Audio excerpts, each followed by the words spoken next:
I'm tweaking early. Testing 1 2 3 1 2 3.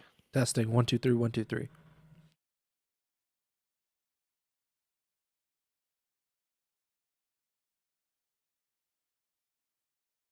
All right, we're good there.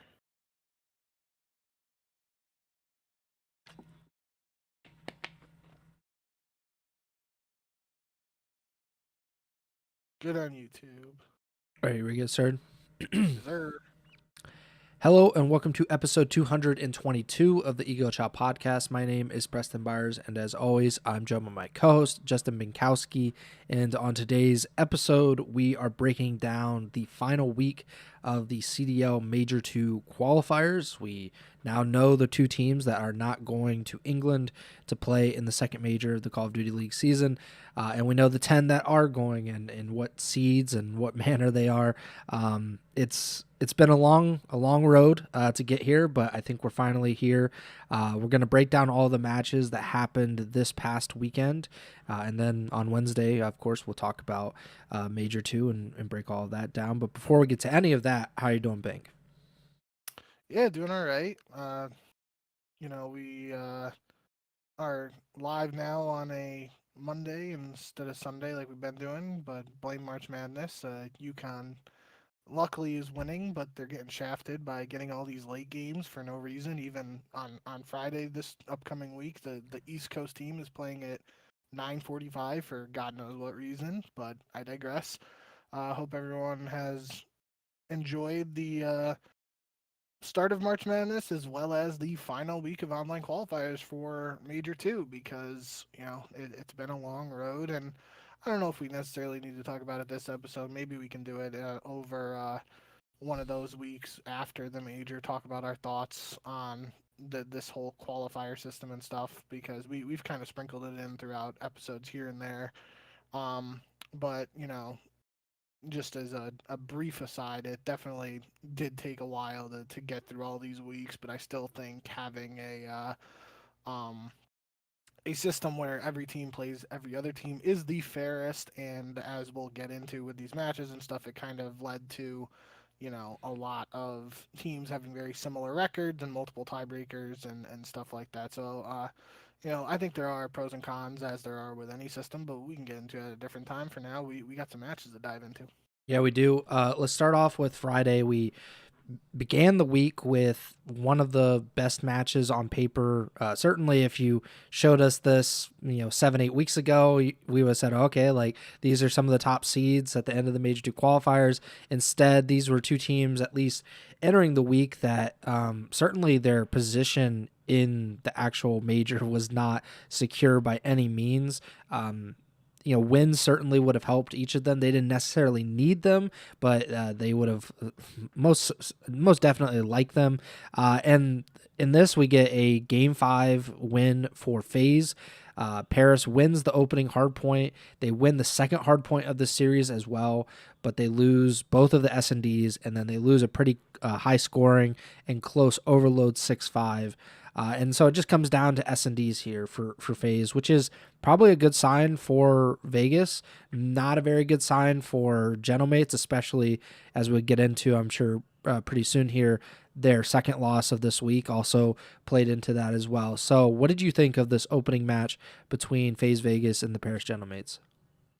Yeah, I did, we'll get into the second match for Gentlemates a bit later, but um at least at this point, obviously a banger first match to start the final week. You could argue, I know we've had this discussion other times about the scheduling and stuff like this, but this is a match you would love to see as like last match on Sunday, let Mm-hmm. alone, as opposed to first match on Friday. But nonetheless, this was a banger and it lived up to the hype. I do think, despite the end result for Paris's, not counting their last match, but I guess you could throw it into it. But just over these last 2 weeks, especially starting with um, that OpTic match to start last week, it really seemed like um, Gentlemen had kicked it into another gear, and I don't know exactly what could have been the cause of that or what was the biggest difference between all those other matches leading up to the OpTic match and stuff, it felt like to me like, they had that passion and they had the fire to go against a team like OpTic and try and beat them, and that's kind of trickled down into all these other matches. These matches have been closer, and there has to be some reason for that. And they've had the whole debacle of getting blacklisted from scrims and everything in between here from all these matches. So it's definitely been a weird set of qualifiers for General Mates, but I'm sure they are glad to put it behind them now, despite the actual results of the series, and they can fully put their attention towards trying to make it into the main bracket for Major Two. I don't want to get too far ahead of myself here, but at least at this point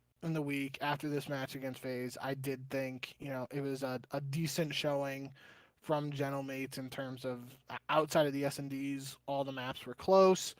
We saw though, like when Gentlemates were the major winning team, we saw how important S&D was for them, especially in that grand finals against OpTic, and we talked about that at the time. So it's not like this is a team that should routinely struggle in search when all things are firing on all cylinders for them, but clearly that isn't the case for Gentlemates right now. They are still trying to find their way back to that major one winning form.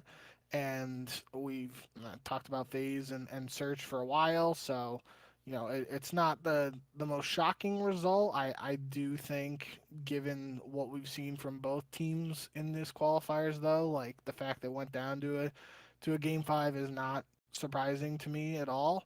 But FaZe just came out on top, and it's a really really important win for FaZe when we get down to the nitty gritty of the bracket at the end.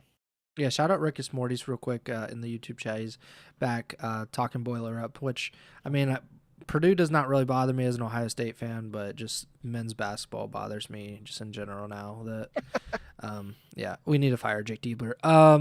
Yeah, I was looking on Breaking Point, and since this losing streak, obviously they're not on the same losing streak, but since that losing streak for Paris started around the end of February, they are 2-10 in S&D since then. Wow. So they're 6-8 in hard point, and a little less than 500 there, 4-4 in overload, so 500 there. So if you look at the respawns, they're kind of treading water, but S&D is obviously where they're just getting hit from all sides. You look at it, they lost 4 game fives. Yeah, 4 of these losses were game fives, 1 to C9, 1 to OpTic, 1 to FaZe, and 1 to LAT. So one of these things is not like the other, but I don't know what to really say. I think we should just loop in, obviously, because we're talking about Gentlemates, just loop in that second match because it follows kind of the same pattern. Paris doesn't win this opening hard point against LAT later in the week. It's actually a stomp for the Thieves, 250 to 107. But then LAT wins that first S&D. Paris ties it up with an overload win and then the second hard point win, and then it's a 6-2 S&D win on raid for LAT. So that's an 0-4 S&D week for Paris. That's a 0-2 match week. That's, I think, so they've won one match. They've won one match in their last 4, 5, 6, 7, 8. So they're 1-7 in their last 8 matches entering Major 2 after being the Major 1 champions. That's really worrying. So you kind of pointed to like maybe you were feeling a little more optimistic about Paris going into Major 2 now versus maybe where you were a week or two ago. With all that, though, with the 2-10 S&D record since their losing streak, with 1-7 in their last 8, where do you kind of see Paris? And, we don't want to step on the toes of the major preview, but where do you kind of see them going into this major, considering we thought they were the favorite or one of the favorites going into Major 1? Yeah, I definitely don't want to talk too much about the major because we got to do that in a couple days. But I mean, I don't think it's spoiling too much to say that given the fact that they went into this week, and I'm getting a phone call, and I don't even know who that is. Okay, sorry. Is my mic muted? No, I think my. I thought the phone call went to the Mac. Okay, we can. I'm sorry. Yeah, so just we and you hyped up this slate of matches for Gentlemates, especially this week and Hmm. just over the recent weeks in terms of the strength of schedule and the tough opponents they would be facing. And given the fact that they went 0-2 this week and 0-4 in Search and Destroy and still made it into Major 2, that's a massive win for them because Hmm. there was a very realistic chance that Gentlemates might not have been at Major 2, and that just would have been crazy. We've highlighted that multiple times over these past couple weeks, and they actually didn't do anything to actively help their case in terms of, I guess, winning individual maps could have helped in tiebreaker scenarios, but they got a lot of help to get into this position to even have a shot to be at Major 2. So they are definitely very lucky, and I do think um it is a worrying sign, especially again, don't want to get too much into Hmm. the bracket and stuff, but with them starting in the play-in, if they fly all the way to the UK, lose one map and or match, and then are done, eliminated from the tournament, I think we are absolutely 100% talking about a roster change for this team. It would just be absolutely mind-boggling to me if they go through these recent struggles and don't make a change. At the same time, I could see those who argue they shouldn't make a change because they did win a major, but I just think the negatives of recency, and it could be recency bias, but the low negatives of these past few weeks over the high of winning the major, I just think one outweighs the other, and you would have to consider making a change at the very least. So, um, definitely not the spot you expected Gentlemates to be in, but I do think it at least they are in a position to try and make some noise at Major 2. And I think going into these qualifiers, like the way we talked about the play-in bracket and stuff, comparing it to the NBA playoffs and stuff, it's not like, I'm thinking about the East and the NBA right now, how it's always been like Hmm. the Hawks, the Bulls, and the Heat. I'm pretty sure have been like the three teams that have always been in the play-in since the play-in was for the NBA. Obviously, the Heat went on a bit of a run that one year, but it's like nobody is actually like fearing those teams if you're the top seed. Hmm. Whereas a team like Gentlemates, regardless of how they perform recently, they are the only tournament winner this year. You don't want to play them in a winner go home series to even get into the bracket. So heading into the qualifiers, a lot of people wouldn't have even thought that was a possibility, but now that's the position we're in, and it is again they are essentially playing with nothing to lose because everybody is expecting them to struggle just based on recent performances. That maybe that lifts some weight off their shoulders. I don't know, but definitely talked more about the major than this particular match than I wanted to. But in terms of this Paris versus LAT matchup, definitely was super surprised, especially given the hard points we saw against FaZe, to see LAT just absolutely dominate almost 100-point club Gentlemates in map one. Um, they win the search, like you said, after that, but then the exposure overload. It gets to map three, and I guess this is more LAT focused than Gentlemates in this sense, but it was one of those maps again that I kind of highlighted a couple weeks ago where Neum was the only one going positive, and the other three guys on LAT were struggling a little bit, and that got the wheels turning for me. And I was like, oh, are we looking at a reverse sweep here? Like, this is the formula I've said. Like, I don't want to see this from LAT. They are obviously doing well. When Neum played very well in map one, but the winning formula in my eyes at least has been those other three guys on LAT stepping up, doing their thing, and then Neum just being that calm, cool, collected voice in the comms and being consistent and doing what he needs to do. But that happens in the overload. We go to a hard point where Sibs plus 11. Everyone on Gentlemates has at least 32 kills. And on the LAT side, Abizi had 30, I believe, and everyone else was under 30 kills. So I was really thinking, like, okay, reverse sweep time, maybe. But nope.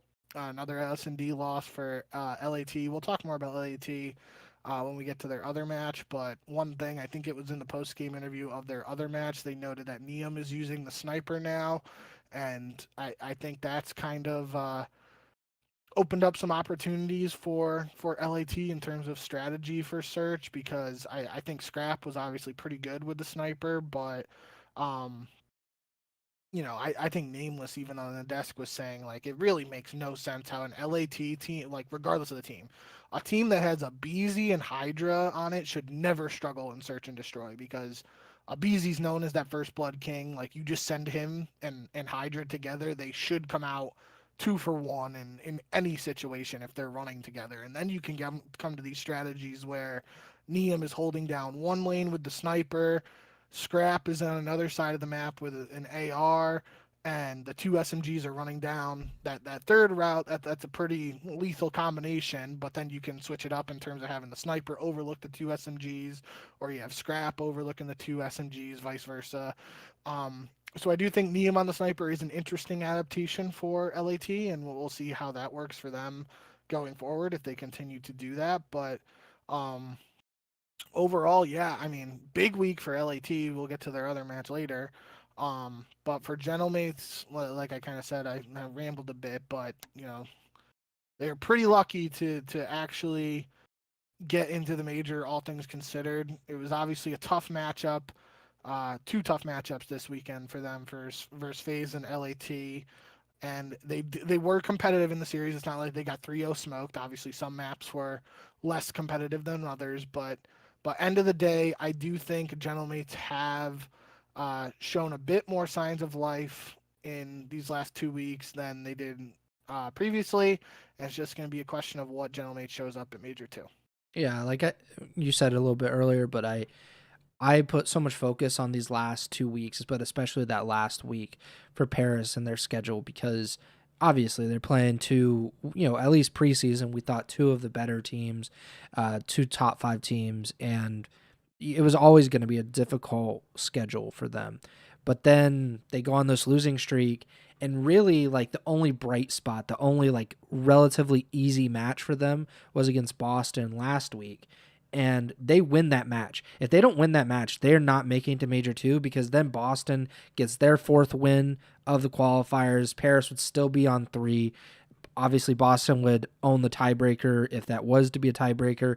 And if there was a 3-way tiebreaker between Boston, Paris, and Vancouver, which it certainly could have been, had Boston won that match, then Paris both lost to Vancouver and Boston and are out on the tiebreaker. So really, that match was the only thing. You said they didn't do anything for themselves. That was really the only thing. I guess if they had won a different match and they lost that one, it might have still hurt them. So it was actually good that they beat Boston versus beating even OpTic or beating FaZe or something like that, which is kind of crazy to think about. But yeah, it's bad. Like, it's bad for them in terms of standings if they would have beaten those other teams, but it would have been really good for their confidence, I'm sure, because this is a really horrible stretch.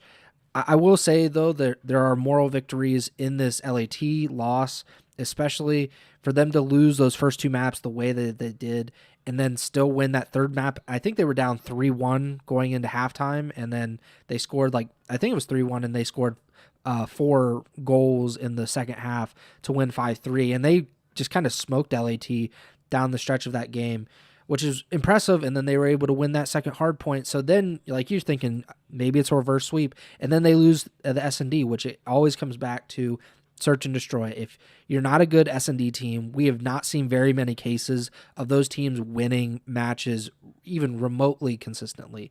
And I think that's a problem that Paris is going to run into, especially against top teams. And if you're you're a 9-10 seed, you're just fighting to get into the major, guess what? You're going to play a pretty good team round 1 in the major, and you're going to have to win S&D. You're not going to be able to just cruise through on the respawns, and they haven't been super consistent in the respawns either. So I agree with you that a roster change seems increasingly likely with, they're losing to top teams, they're losing to middle teams, they're losing to bottom teams. Boston was the only team that they were really able to beat in the last month, which is kind of crazy to think about considering how good Paris was before then. They had won, if I'm looking at this correctly, they had won 5 straight matches before they went on a massive losing streak, and now they haven't been able to get out of that. So Yeah, it's been really bad for Paris. On the flip side, though, LAT, they played well enough, I guess. There were some worrying things. If you kind of flip the idea where it's a moral victory for Paris to win that overload, it's kind of worrying in the same case for LAT because the series really could have flipped and kind of spiraled out of control had they not been able to pull it back in S&D, and maybe against a better search and destroy team they would have actually lost that series, and kind of the reason that we've seen LAT have their ups and downs as well. So I think there's a lot of good and bad for both teams, but that's not exactly what you'd probably expect out of either Paris or LAT going into Major 2. And I do, obviously you and I don't really like to talk about some of the out of server stuff, but just one thing that we gotta mention because it is kind of funny is clips going around of Ghosty looking absolutely baked out of his mind during the map too. Um, Formal had a reaction to it. The flank posted a funny clip about it with Octane and Zuma going back and forth. Um, that's been kind of a running meme with Ghosty, and I've never really put too much stock into it because generally he's been on pretty solid teams. I mean, you could argue the worst team he was on was that LAT team when he was the headlining superstar of the squad, and that even that team like eventually got to a point where they were uh, championship Sunday contenders. So. Um, I never put too much thought into it, but I did think it was pretty funny. He did look absolutely fried, and given the way Genovates have performed in these qualifiers and stuff, I maybe he's trying to take the edge off a little bit. I don't really know, but I did think it was pretty funny, some of the reactions and stuff. Yeah, there were a lot of rumors after the OpTic stint that Yeah, was an issue. So hopefully that doesn't remain an issue or is an issue. But yeah, it's not something that people really bring up when you win, but when you lose, people are like, well, that's probably why. But yeah, the Paris goes 0-2. They still make it into Major 2. LAT, they win that match. Let's go back to Friday, C9 versus Carolina. Nothing really here except C9 wins another S&D. They haven't yep. been able to win Respawn, so they're pretty much the exact opposite of Paris right now. Like, if Paris could substitute C9 in for S&D, maybe they'd be winning a lot more series. But C9 loses the series to Carolina 3-1. Pretty dominant Respawn performance for the Ravens. But otherwise, what did you think of this match? Yeah, I mean that was really the only thing that we can talk about for Cloud9 at least. I mean we can breeze through their other match too. Cloud9 played FaZe and Mm-hmm. FaZe 3-0 stomped them. It was a 31 point victory in the hard point, so that was close. And then it was another 6-5 in the search. I looped that in because whenever I was watching the flank, I don't know if it included the FaZe match or if it was after this Carolina match, but been talking a lot about Cloud9 search and destroy, and at whatever point they were discussing the round count differential for Cloud9 in search and destroy. So regardless of their record, it was a -3 round difference. It was like 58 rounds won of search and 61 rounds lost. So even though they've been looking good, they've had a lot of very close S&D. So if you add in, if the -3 was after the phase, it's -3. Um, if it wasn't, it would be -4 round differential still. Which, given the players, I mean that's pretty remarkable. Regardless of like the expectations and everything around that Cloud9 team, like the fact they're even competitive in one mode, let alone search, when that's probably the mode they practice the least. That's pretty remarkable on its own, but it's still, I did think that was pretty interesting because that just signals that even though they have been pulling out a lot of these search wins, like they're still very close individual maps. Um, but regardless, in terms of Cloud9 versus Carolina, yeah, not too much to talk about on the C9 perspective outside of them getting another search win there. Um, I think it feels like in the respawns, Cloud9, it's really just a case of one guy is able to do decent, and then everyone else on Cloud9 is negative, and then it feels like Encourage has been a little more consistent than the others in terms of respawn KD, but I mean, there's even times where it's just like it feels like it's just random. Like one guy will do well, and the rest struggle. So, not much to write home there about from Cloud9. Will be interesting to see. Obviously, they're not going to Major 2, so I am interested to see if they will make any roster changes or anything ahead of Major 3. So I'm not expecting them to, just given the whole financial situation and everything like that. But it's a possibility. Um, in terms of Carolina, though, kind of like you said, pretty strong performance in the respawns, and Lurch just continues to be that standout guy for me. I mean, even in the search, he went 10-7. He's been playing lights out recently over these weeks, and it really, I can't pinpoint the exact moment it started to turn around. Obviously, last week he had that insane 1v4, but even before that, I was starting to be like, okay, he's picking up a little bit and playing pretty well. Obviously, rookie coming into the year, and for some guys, it takes a little time to acclimate to the pace of play in the CDL and all that, and given the um, situation with Carolina early this year with Slasher, and then Exceed coming in, and then they get off to a 5-0 start with Exceed, and then they fall flat at the major. Like, been a bit of a roller coaster ride for everyone involved with Carolina, let alone the rookies, but definitely been super impressed with Lurks as of late, and I'm interested to see if he's able to carry over these recent statistical performances in the qualifiers to land. Just to kind of finish up on C9, because I'm sure we won't talk about them on the next episode because they're not going. But yeah, I would not be surprised if there's a roster change. I really don't know what they would change, honestly, because if you're just looking at it, like, Ocus is by far the weakest respawn player for them, but he's one of the best S&D players for them. He's also their sniper, so you'd obviously have to move some things around, I'm sure.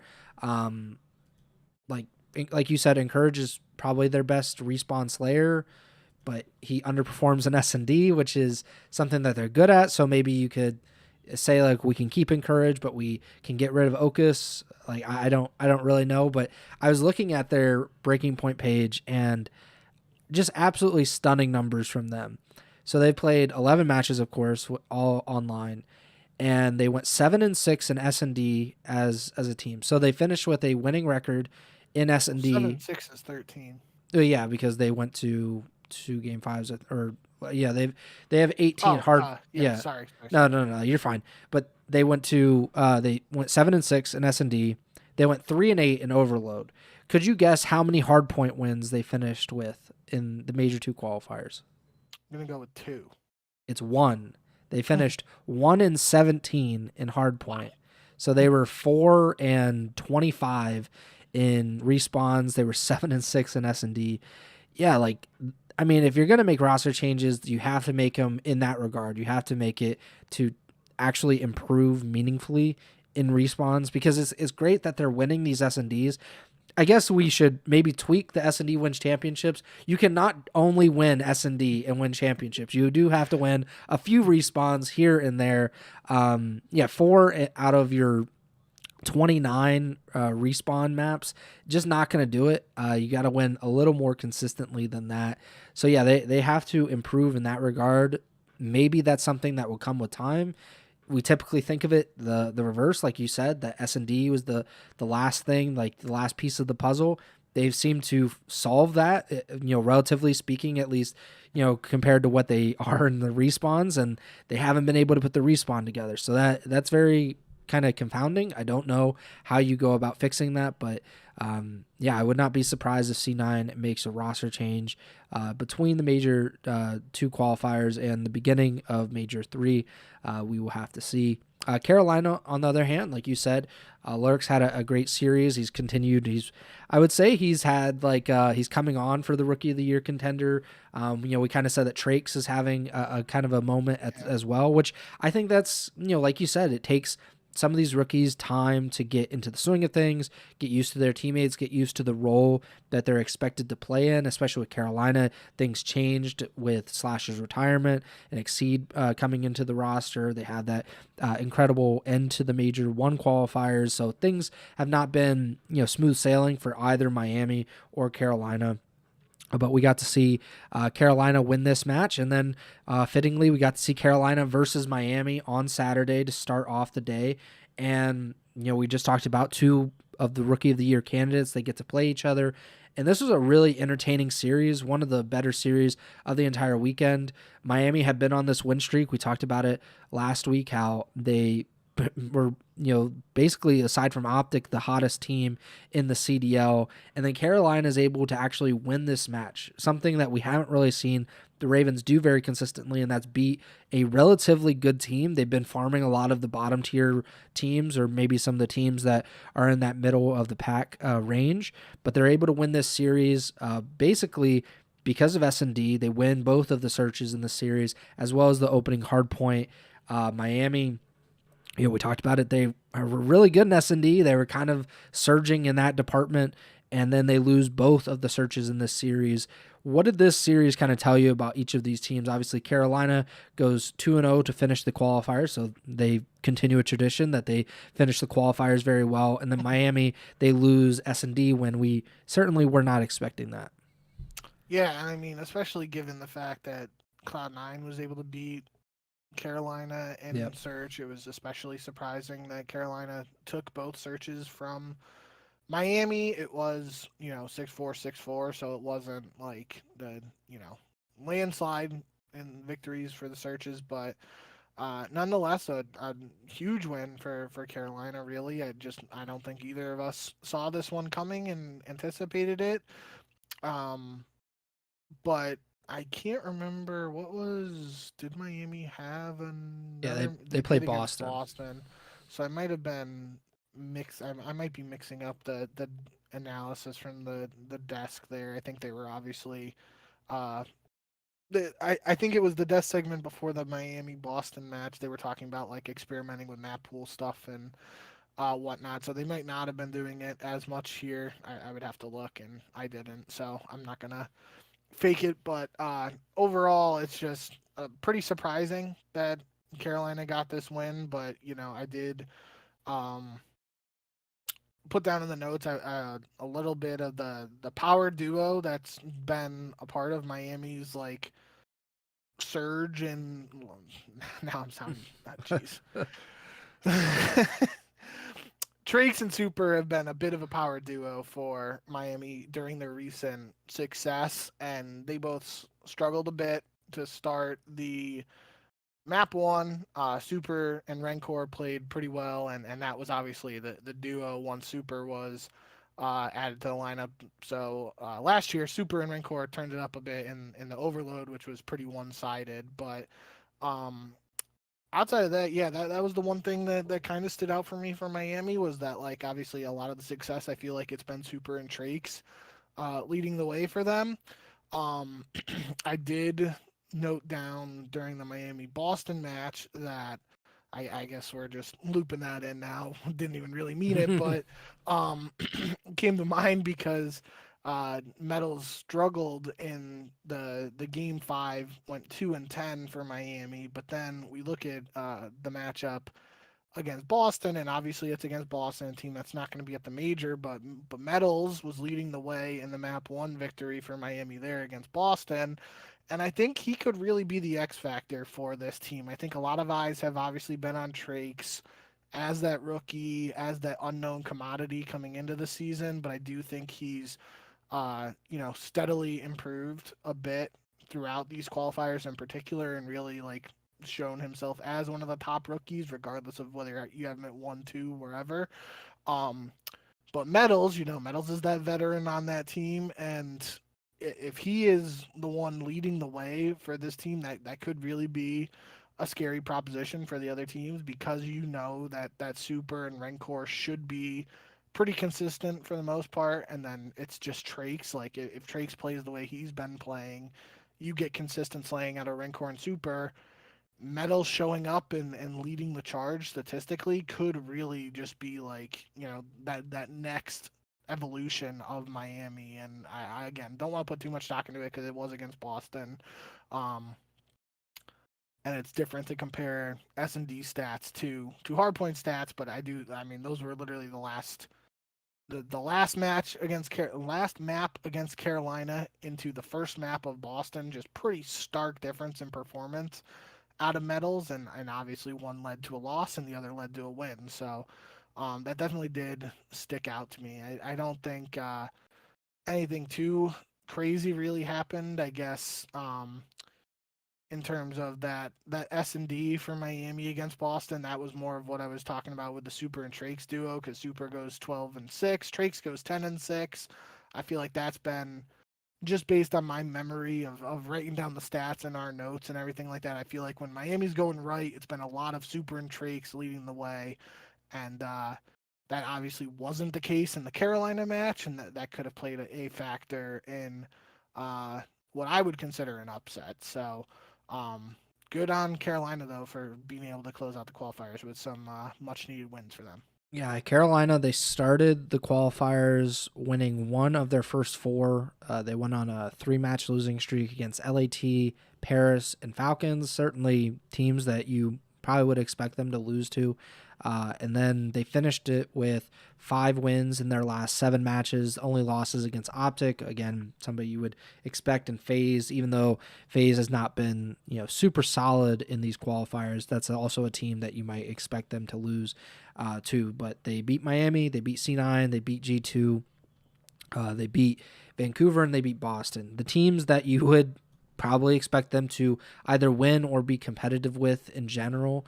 But that's a great way to finish. I am very interested to see if they're able to actually keep this momentum going into Major 2. We saw that it fell apart very quickly, very spectacularly at Major 1. This seems a lot more like realistic. Like they were, Eh, I mean, they were depending on who they play, of course, and well, yeah, it's not gonna they're be in the play-in. yeah, it's not gonna be easy. But I would just say that at least with Major 1, that was like, okay, they are the best team in the league. This seems a lot more realistic for Carolina to continue, where they could beat 6 of the teams in the CDL, maybe 7 of the teams in the CDL, but they're still hitting up against that ceiling of the top teams. And that's all I'll say. I don't want to say they're like world title contenders or anything. Well, no, I don't want to say that, but I mean, we'll get to it eventually. They're in the play-in match and they're playing Gentlemates. If Yeah. they lose to Gentlemates, they're just done, and they get another last place finish at both majors, despite their performances in the qualifiers. Yep. I mean, that's what happens when you lose matches like as consistently as they did to start off these qualifiers. They could have had a great seed. I mean, so many of these teams just lost a bunch of matches. And if Carolina had been a little more consistent, if they had, for example, just beaten Falcons in the early going or beat LAT when they were still getting used to Neum, they would be in a completely different position. But that's not how things work out. So they're going to have an uphill battle for sure. They did finish on a high note. Miami, they finish on a high note with obviously beating Boston. Yeah, I mean that match just in general, like I think the Breach had already been eliminated. Like even if they Yeah. won that match, like there was no chance.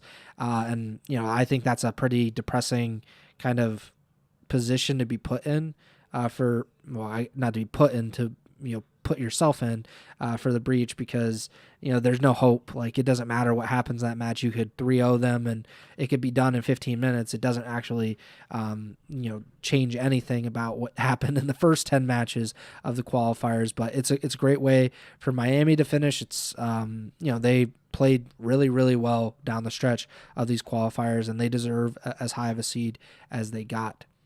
Anything else before Just we move on on?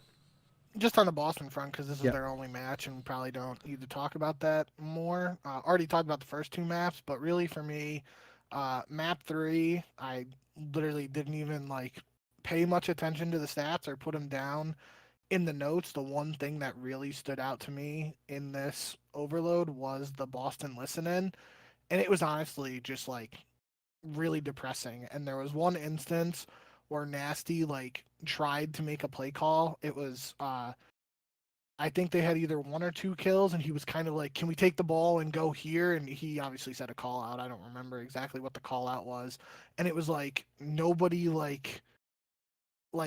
were like, "No, we can't." It was like very hesitant, and it was just like, and regardless of whatever he called, they all died like right after that, or 3 of them died right after that. It was just like it was a pretty unfortunate timing in terms of when it happened and the result of it, because even if Nasty made like the greatest play call of all time and they were all on the same page and they did it and then they just die, it didn't matter even if they like followed through with it.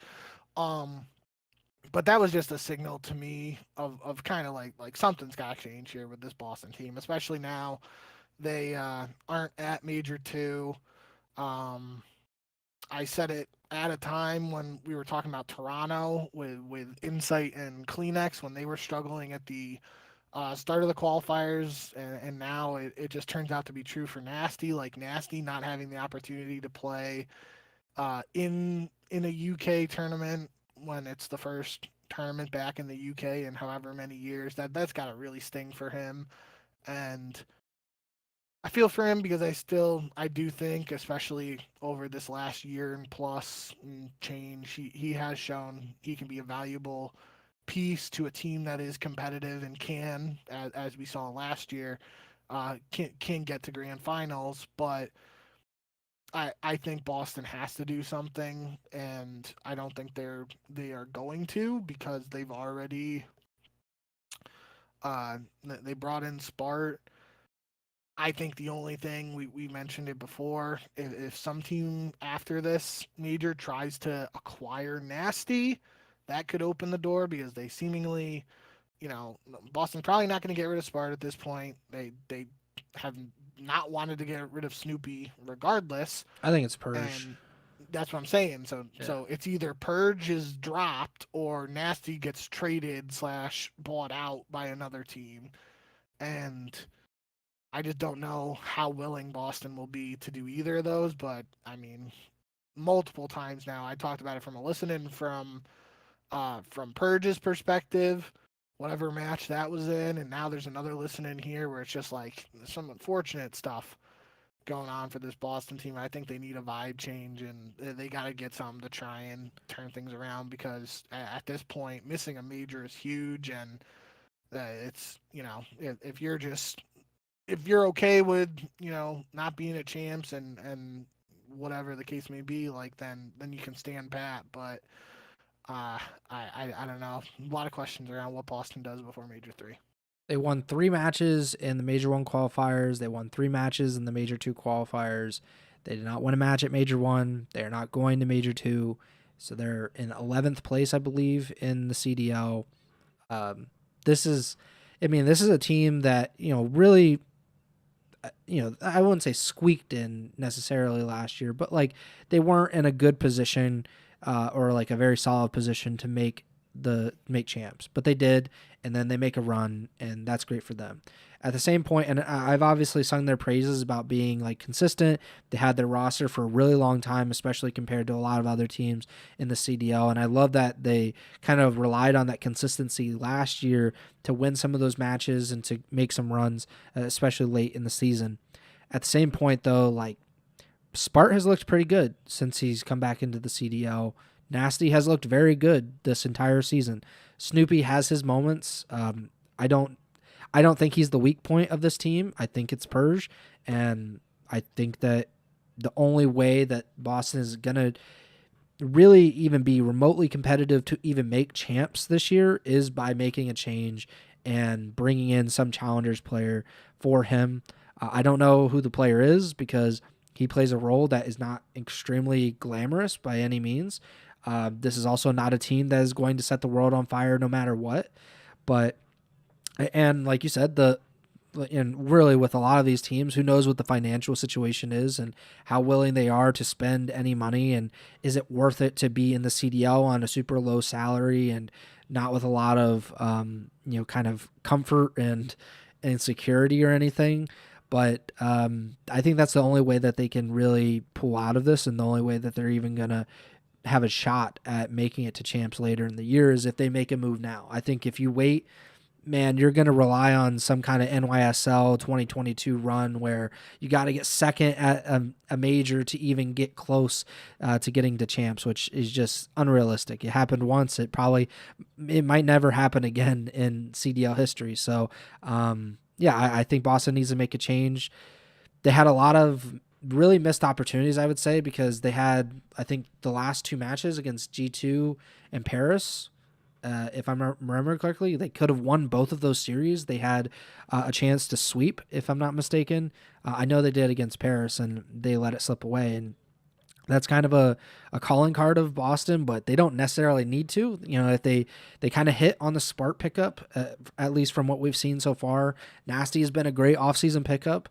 I think Snoopy is always going to have the skill and the potential. Whether he's able to kind of round that into being like a fully formed player who you can rely on in those big moments, I guess it remains to be seen. But they need to make a change. They need to at least try to be competitive. If they're not going to try, then like you said, they have to resort to selling Nasty, making sure they get as much money as possible for him in some kind of buyout and let him go compete for championships rather than kind of toil away where he is now. And depending on how well Spark does the rest of the season, he might be in the similar position where if they're not going to be competitive, say, hey, like, would it be better if you went to another team that actually could get to champs versus just being on like the 11th or 12th place team in a 12-team league? That's a pretty depressing way of spending your CDL season.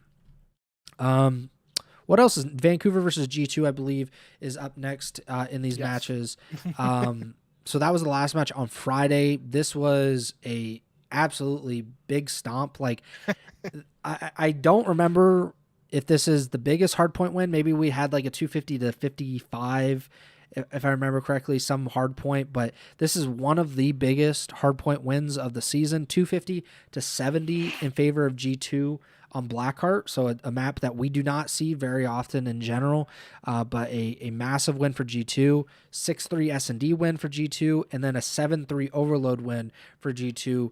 This was, I would say, kind of unexpected because Surge had looked decent to good recently, and then they just reverted back to like the worst possible form that we've seen the Surge, maybe even like pre-roster changes back when they had a bunch of rookies and young guys at the beginning of the season. What did you make of this, really DoorDash kind of series? Yeah, very confusing given what happens later in the week. I'm going to refrain from looping in Vancouver's other match because I think it is more important to loop that match in with the other associated team at that time. Mm-hmm. So in a vacuum here, this singular match, very confusing from both perspectives. I do think more so for G2. They have, I think, who was I watching? It must have been the Zuma watch party. Somebody pulled up G2's like breaking point page, and if you, what do I look at? Completed matches. There we go. 1, 2, 3, 4, 5. 5 of their last 6 matches have been 3-0s in either way. Yep. And we've obviously talked a lot about they got 1-3-1 in there against Boston, but we talked about it at some point during this qualifiers how they were either getting 3-2 either way or 3-0s either way, and it's been a lot of 3-0s lately. And just the fact that it's so swingy in terms of, they get 3-0'd here and then they win 3-0, and it feels like a never-ending seesaw roller coaster, whatever phrase you want to use. I don't know how much stock to put into it. I don't know if it's like something to do with the online and like their server connections, and one match they're getting great ping and they're frying, and then the next match they're having issues and they're getting stomped. Like, I'm really like so perplexed with G2, and that just further leads to, going into this major. I'm actually saying this without remembering. They could, no, I know who FaZe plays. But I'm very confused about G2, and it could be another case where they go into this major and they play FaZe and they just beat FaZe again. Like, it's like I really don't know what to expect with G2 anymore. It seems like it's I keep on bringing this up, but like the closest thing to um a comparison that I can come to is that Vancouver, or sorry, it would have been the Seattle Surge team in Vanguard with Sib, Mac, Pred, and Accuracy, where it felt like literally they could win an event and you flip a coin the next day and they're just losing every match they play. And obviously, I don't think G2 is in a position where they're necessarily a title contender right now, but you get the example. Like it's just like they're very coin flippy. You don't know which version of the team is going to show up against who, or who's going to show up on that team itself. Like a very weird position, but obviously, um, good of them here to show up and take care of business against Vancouver. Yeah, I don't know. Like G2 is a very weird team. They were a weird team earlier in the season, and then I thought they found a groove when they started to beat FaZe, and that just has been kind of the thing. It's just been FaZe, really. They've been competitive with some of those other teams, but I said it on, I think, last week's episode, but I said, like, maybe they play down to their competition. If that's the case, then that didn't happen here. Like, I don't know what was going on, but maybe Vancouver had the worst series of their lives. I have really no idea. It just is very confusing, and that's just been the kind of the name of the game with the Major 2 qualifiers in general. Like, none of these teams, aside from OpTic, has been like remotely competitive or consistent, and that has been like very hard to predict, very hard to analyze, very hard to even just like kind of talk about in general. So I don't really know what to do with this. I mean, we can loop in the other G2 match because we already talked about LAT and Gentlemates, but G2 plays LAT last match on Saturday, and they get double Kremp losses to start the series, still get 3-0'd by LAT. So it's got like 3-3 map count on the weekend, 1-1 series count. It is what it is. You picked G2, so maybe you can speak more to your outlook on this series. But overall, I mean, I still, especially in a series where they got cramp losses twice, to have them get 3-0'd by LAT, when LAT came into this with some of their own question marks, and in terms of recent performances and stuff, that's a bit of a mind blowing thing for me. I think my reasoning was that LAT had been really shaky in search, and that Minnesota could stretch it out to game 5 and win that Right. search. But LAT, they went 3-0 in search this week Yeah. because they won both against Paris. They win Kremplossus SND 6-2. And then they sweep the series. So, I mean, I don't know. Like, maybe LAT turned a corner. Maybe G2 is just whatever. Like it really is. I mean, I think this is probably the best way to put it, is like, this is what middle of the pack teams do, and that's how they stay Sure. in the middle of the pack, is they win some matches where you're like, really, they won that, and then they lose matches like, really, they lost that. Like, and I think G2 is really in that kind of mode where, yes, they're going to beat FaZe. They might be able to beat. They've been really competitive with OpTic, for example, for a few matches, and that's all well and good. But then they lose to teams that they definitely shouldn't be losing to, or they just can't beat the top teams consistently. So they're always going to be scratching and clawing to be in that like 4th or 5th or 6th place spot, when really like the ceiling for that team is a lot higher than we're really seeing it. So yeah, it's been weird for G2. It's a great win, obviously, for LAT, because they finish with a 2-0 week, and they kind of move into Major 2 with some momentum. They did not have a ton of momentum going into Major 1, of course, and there was just a ton of talk about roster changes and what that major would mean. There's not that much talk, I guess, now, although that can always pop back up. If they get double first rounded at Major 2, I think it restarts and there's a new person that's, got to get benched or got to get dropped. And but at least for right now, LAT is in a good position. The SND is very encouraging for them to win both of those SNDs against Paris, to win against G2. I don't know what that necessarily means, because they're going to play, where they're going to play FaZe in that first round of the major, and we just saw FaZe. Maybe they have also turned a corner with their S&D. I guess that's a good place to kind of find out who's actually, looking better at this current point. But yeah, LAT wins 3-0, beats G2. G2, they continued that 3-0 streak. Maybe they'll continue that at Major 2 as well. I think we already talked about Carolina versus Miami on Saturday. We touched. Do you want to talk any more about the FaZe versus C9? I know. I think we touched more on it from a C9 perspective, but anything from FaZe that you saw? I guess the only thing at that point in the week, this was just a very important. We talked about it. I think it would have been during the Major 1 qualifiers, but like just in general, the way FaZe had been playing, it was good to see them come out and get a 3-0 win against a team that FaZe should 3-0 every single day of the week.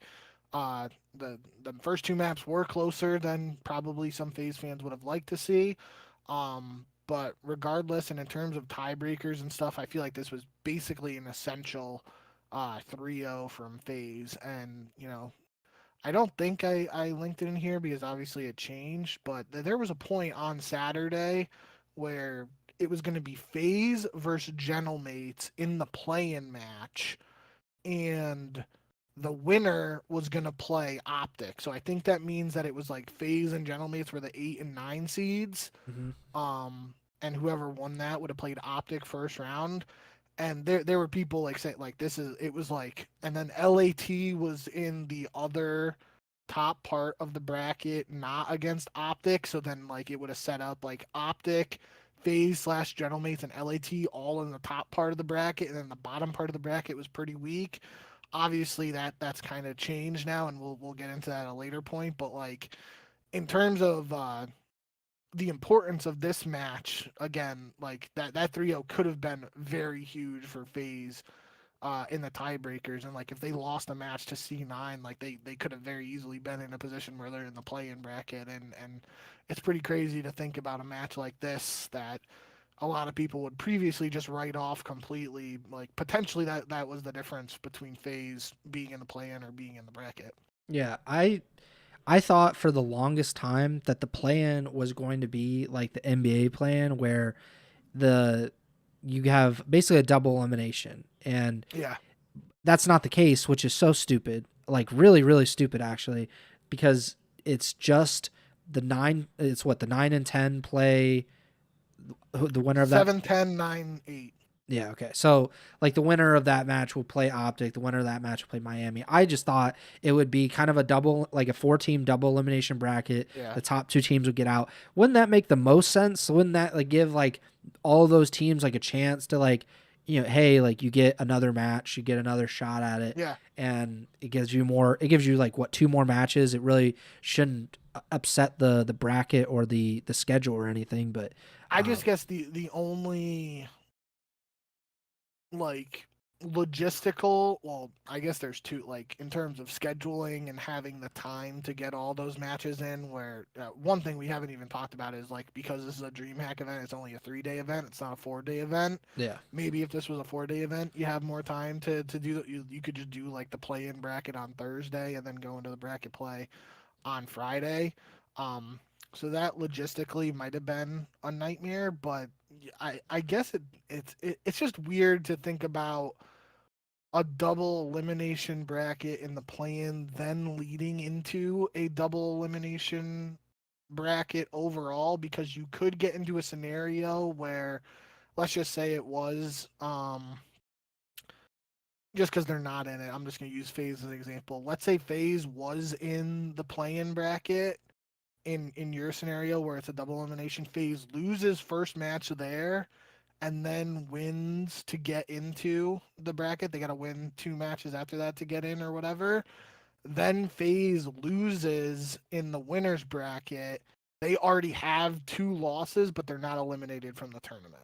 Mm-hmm. So they would technically have a chance to then, if they go down to the losers bracket of the main tournament and they lose, they would be eliminated with a 3rd loss, and that just gets into a situation where then you have other teams that weren't in the play-in bracket. They have 2 losses and they're eliminated. So it's a little weird in that sense, but it's definitely weird to me overall that some of these teams, especially because it's a UK tournament, if this was the format for a Texas tournament, it wouldn't matter as much, given the fact that most of the teams are in Texas. But legitimately, 2 teams are about to fly to the other side of the world and could potentially play 3 maps and then have to fly home.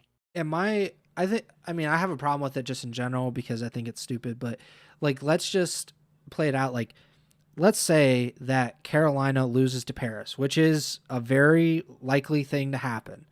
Paris is the 10 seed. If this were a regular major, they would be starting in the losers bracket. Carolina would be starting in the winners bracket. Therefore, Carolina would be afforded one loss before they'd be eliminated. Paris would not be afforded that one loss. They would automatically be eliminated. So I think if you're thinking about it like that, with just specifically Carolina and Toronto, the 7 and 8 seed going into this major, in any other major, they would have that one loss in their pocket that if they were to get beat, they wouldn't be upset, but they would get beat in round one, that at least they would have a chance to kind of defend their honor essentially in the losers bracket.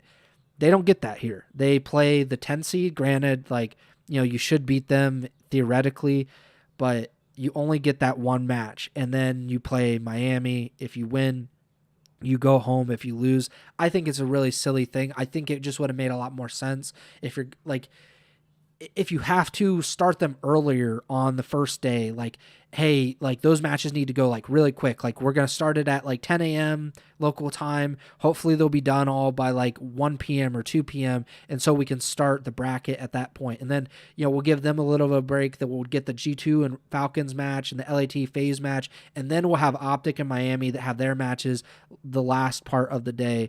So everybody can kind of fit that in. I just think like it really is a horrible look especially if both Carolina and Toronto lose, because in any other major they would have just dropped down to the losers bracket and had another chance at it. They don't get that with major 2, which maybe I'm not making as big of a deal about it. If I knew this the entire time that we were doing the major 2 qualifiers, I had it in my brain. I was like, oh, so it's just like the NBA, and the NBA is not perfect, or the plan's not perfect by any means, but I think it is pretty entertaining. It gives these people or these teams, a shot to get into the playoffs. And I mean, this is a really important major. Like, to, 2 teams didn't even get to go to DreamHack this year.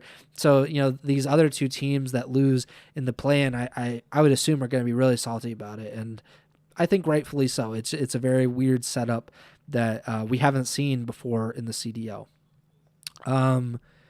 So that was FaZe versus C9, obviously. And then we get to Falcons versus OpTic. So it's just easier to talk about Falcons like in one fell swoop, because this was a tale of 2 halves, basically. On Saturday, they beat OpTic. They're the first and only team in the Major 2 qualifiers to beat OpTic Texas. OpTic started 9-0 in the qualifiers. They finished 10-1, but the Falcons are that one. And then on the first match of Sunday, the Falcons lose to the Vancouver Surge, who got mollywopped by Vancouver, or by G2 earlier in the week. So, oh boy, yeah. So Falcons, and granted, it was a close series against Vancouver. They narrowly lost the opening hardpoint. They nearly came back and won the first S&D. They 100-point clubbed Vancouver in the second hardpoint. But they still lose the series. They still lose the Game 5 S&D 6-2. So what do you make of Falcons beating the best team and then losing to one of the worst teams? I mean, it's a kind of a comparison to what I was saying with G2. It's like that coin flipping nature is just, I don't know what to make of it, especially just given how dominant OpTic have looked. For a team to beat OpTic and then immediately turn around and lose to a team like Vancouver, the way Vancouver played earlier this week, especially, it's just very perplexing, and I have no idea what to make of it. You can argue that maybe Falcons went in with extra motivation against OpTic and then took their foot off the pedal a little bit against Vancouver. That would just be a very disappointing way to look at it, though. You would expect a team that's coming off such a high of beating the unbeaten OpTic to be like, okay, this is our turning point. Let's kick it into high gear, and all the cliches or whatever you want to say about like turning things around and starting to go on a bit of a run. it's just a pretty disappointing way to end the qualifiers. And literally, I've talked about seesaws and roller coasters enough this episode alone, but you know, to just go from that high of beating OpTic and immediately turn around and lose to Vancouver is very, very weird, and I don't know what to make of it. I mean, I would love to be sitting here singing the praises of Falcons for beating OpTic and have that to be the note going into the major for them, because I think I said it last episode, but if I didn't, maybe it was the one before that.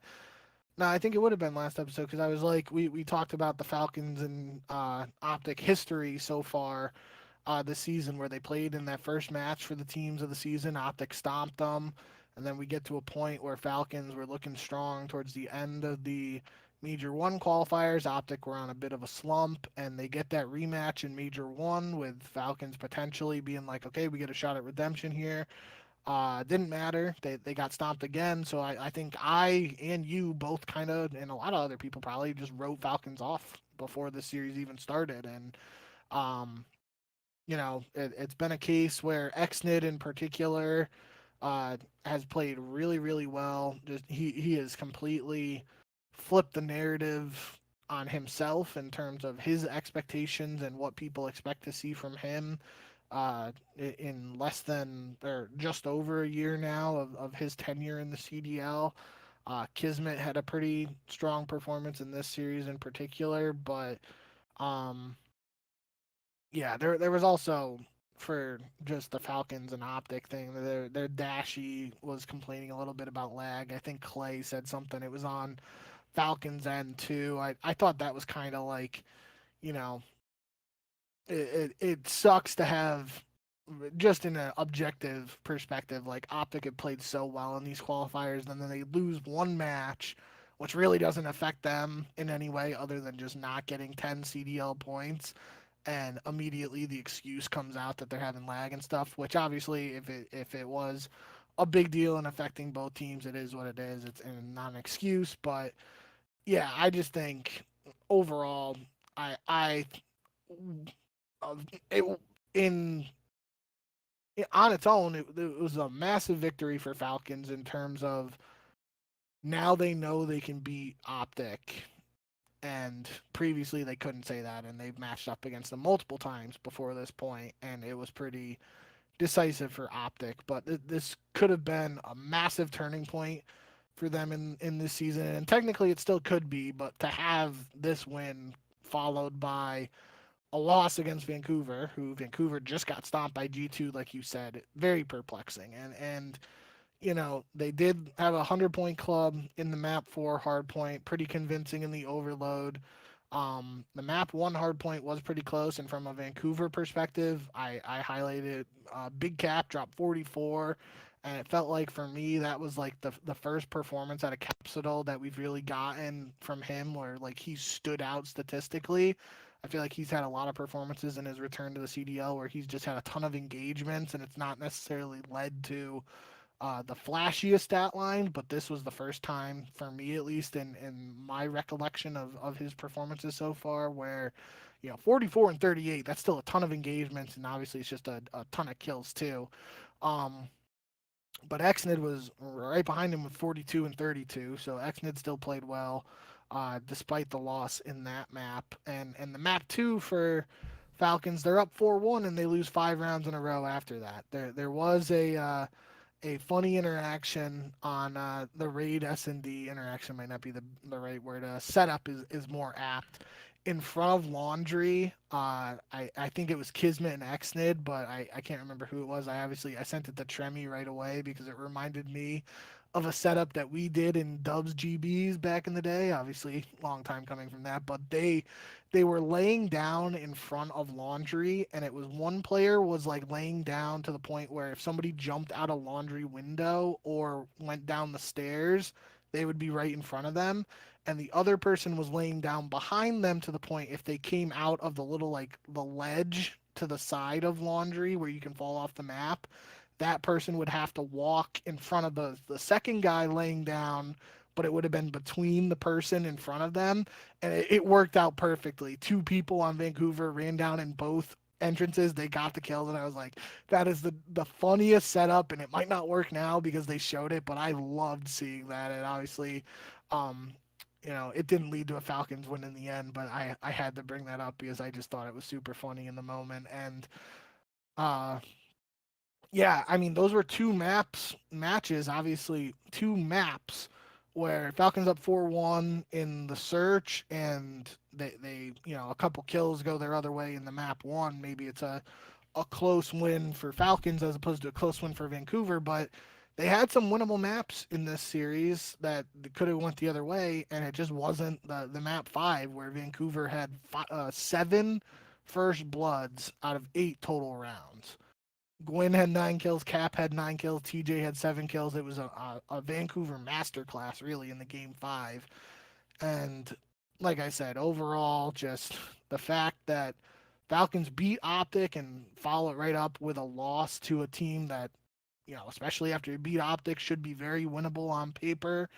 Now Falcons is right there in the list of the other teams with me not knowing what to expect from them going into Major 2. Yeah, I think the Falcons are the perfect example. I said it with G2 that they win matches that they probably shouldn't, and then they lose matches that they probably shouldn't. This Falcons team is way better of an example of this, because if you look at their matches in the qualifiers, their wins are against Carolina, C9, FaZe, LAT, OpTic, and Toronto.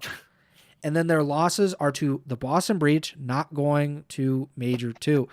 They lost to Minnesota 3-2. Surprise, surprise. They lost to Miami 3-0. They lost to the 4-7 Paris Genomates 3-1. And they lost to the Vancouver Surge 3-2. So 3 of their 5 losses in these qualifiers were to 3 of the bottom 4 teams in the actual qualifier standings. So there's just no way that you can kind of predict that. They beat 2 or 3 of the top 4 teams in these qualifiers and then lose to 3 of the bottom 4 teams.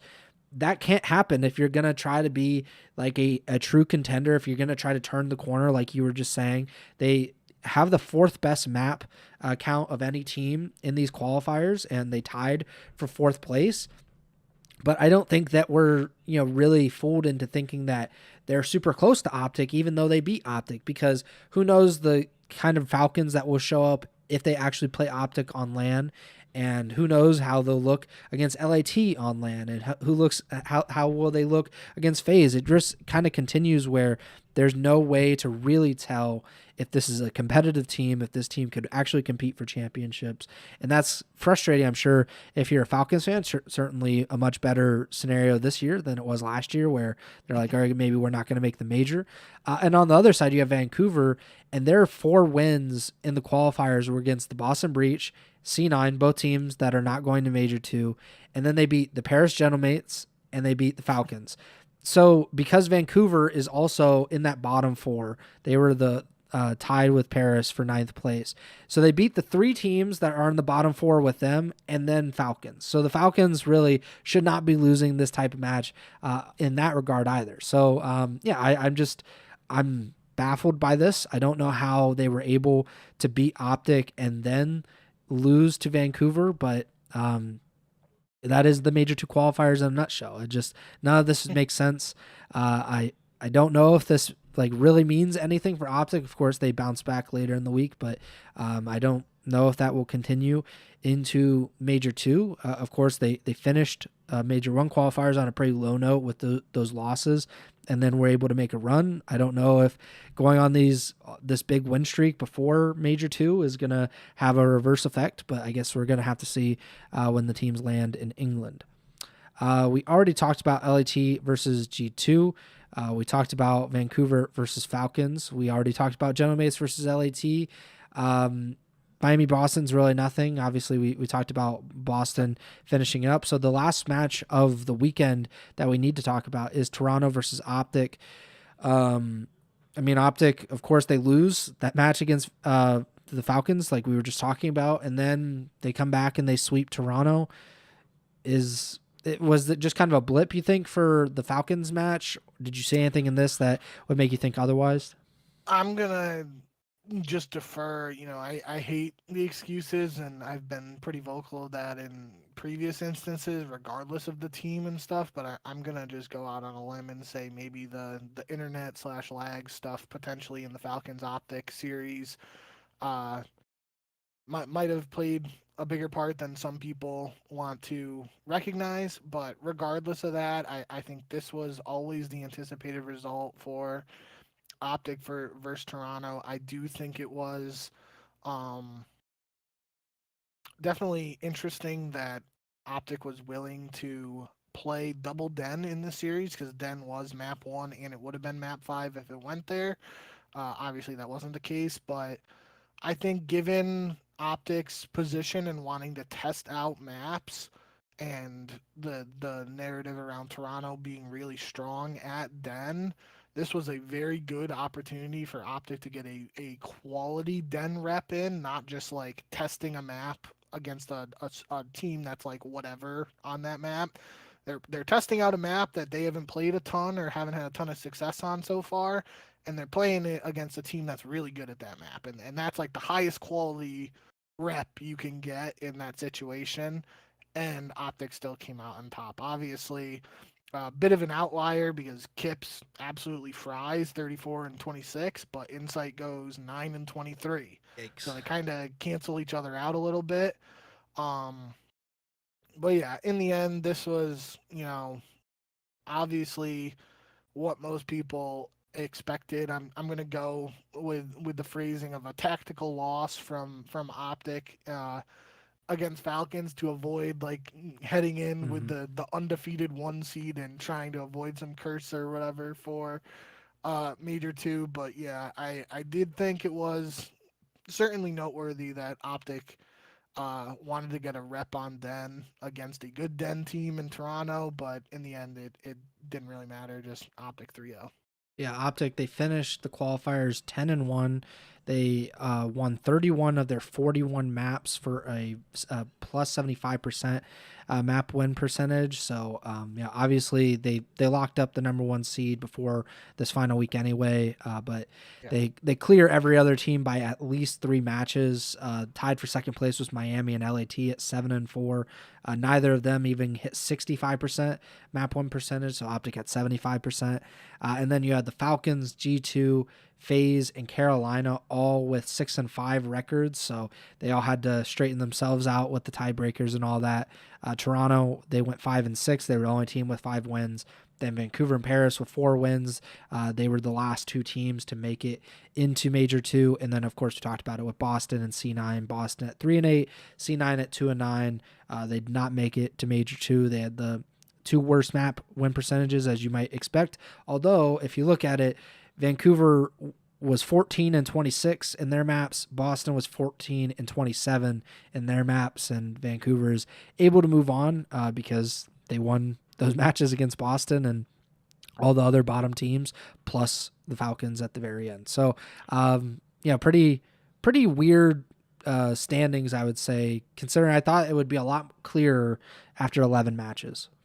I didn't fully understand the breakdown of the tiebreakers, but I just thought it was a little weird that G2 is 20-20 map count, 6-5, and Carolina 6-5, 20-20 map count, and obviously G2 gets the 5th seed, Carolina gets the 7th, which in a normal situation, as you outlined, wouldn't have been a huge difference, but here it's the difference between playing a one and done match to survive versus having the guarantee of being in the winner's bracket right away. Yeah, the tiebreakers goes like it went like this: head to head match win percentage. So like if you the 5-way tie, I believe, in the middle of the standings, they take all of those matches and like whoever has like a 2-1 record, blah blah blah, and then they go to head to head map win percentage, overall match win percentage, which obviously that makes no sense because we know that they're tied. Overall map win percentage. I mean, it's really, really complicated, especially the more teams you get, because then you have to loop everybody in versus like the two-way ties are easy because everybody Yeah. played each other and we know that it's a head-to-head. And I thought that, like, I even said that before we got started with the Major 2 qualifiers, that I expected that to be really easy. I was like, well, the tiebreakers will suss itself out because, every team plays every team and we won't really have any tiebreakers. And then the end, it's like almost all of these teams are tied with somebody at the end of the qualifiers. So it's been weird. But yeah, the way we got it was OpTic, of course, got the number 1 seed. Miami got the number 2 seed as according to their tiebreaker with LAT. LAT got the 3 seed. They would play FaZe Vegas, the number 6 seed in the bracket, and then Riyadh Falcons and G2, regardless of where they were, 4 or 5, they would still play each other in that match. And then, like we've been talking about, the play-in is Toronto versus Vancouver. Toronto being that 7 seed, Toronto being the 8 seed, Vancouver being the 9. They play OpTic, whoever wins that. And then you have Carolina, the 7 seed, versus Paris, the 10 seed, which is still crazy to think about. The winner of that plays Miami in round 1. So it's going to be crazy. I have no idea what to expect. Maybe Paris kind of turns it on once they get to land and are able to make a run. FaZe and LAT playing round 1 is super exciting. We got to see FaZe lose in winners round 1 at Major 1. LAT did not have a good Major 1. They did win round 1, but they didn't have a very good Major as a whole. So we'll have to see how that actually works out. The Pick'em, we both went 7-4. We disagreed on a few matches, and we're still able to come out the same. You are 78-48 on the season. I am 80-46. I would expect it to be even closer, or maybe you even take the lead at Major 2. It's been very difficult to predict this entire season, although I do think, whatever that is, 80 divided by 130, basically. So that's like 60 plus. Yeah, I mean, if we're betting men, we might be able to make some money off of this, but no, we're still broke.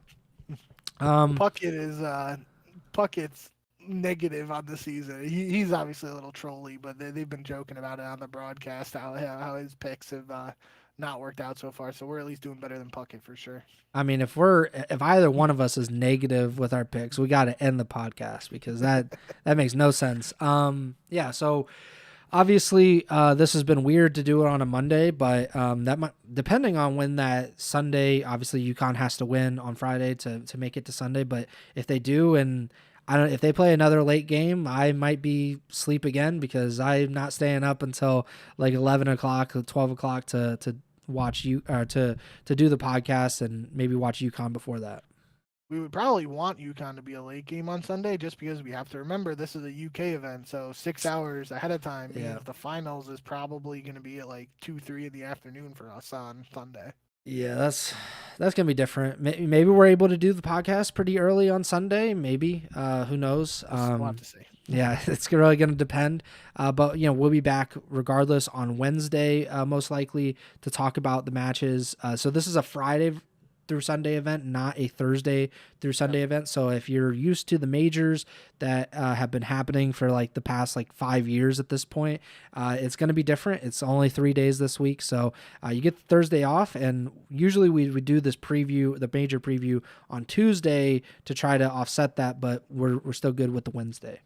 It's also 2 streams for at least Friday. They haven't put out the times yet because I just checked the CDL schedule, but COD League tweeted it, and we'll obviously talk about this in the preview show, but 8 matches on Friday, 4 on Alpha stream and 4 on Bravo stream. So that's a bit of a throwback for CWL or MLG fans.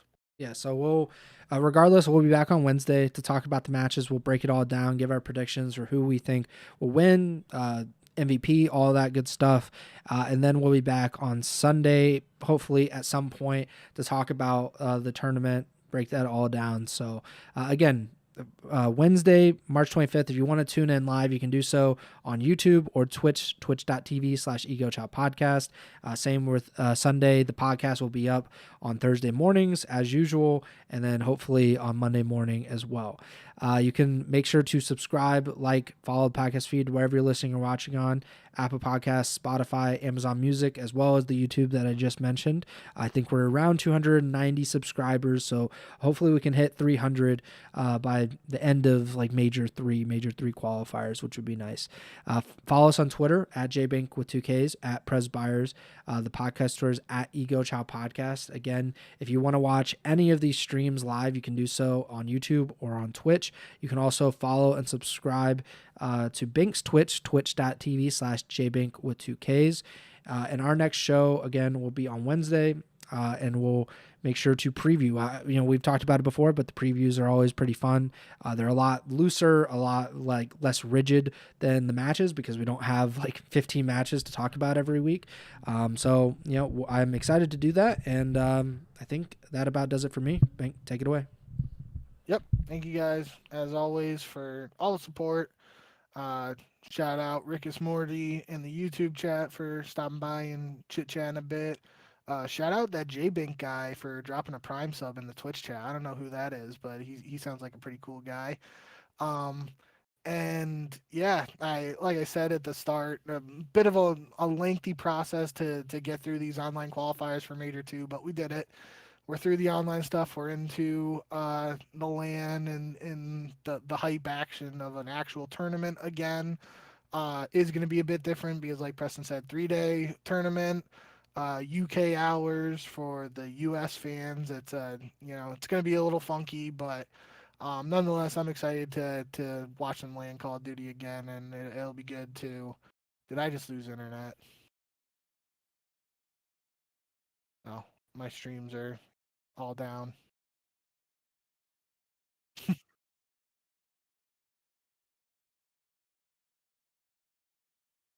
Yeah, you're super robot-y. I think it's you. I can hear you. Now you're good. No, you're shitty again. But it's recording right now. Okay. I forgot what I was saying. It's gonna be a little bit of a different event just because it's 3-day, Friday, Saturday, Sunday, and UK hours. So, nonetheless, it's gonna be good to get back to LAN and have some tournament Call of Duty to watch and bunch of interesting storylines, narratives, all that we can break down on the preview show coming up. So look forward to that. Hope to see everybody there. And until then, remember to send the chow.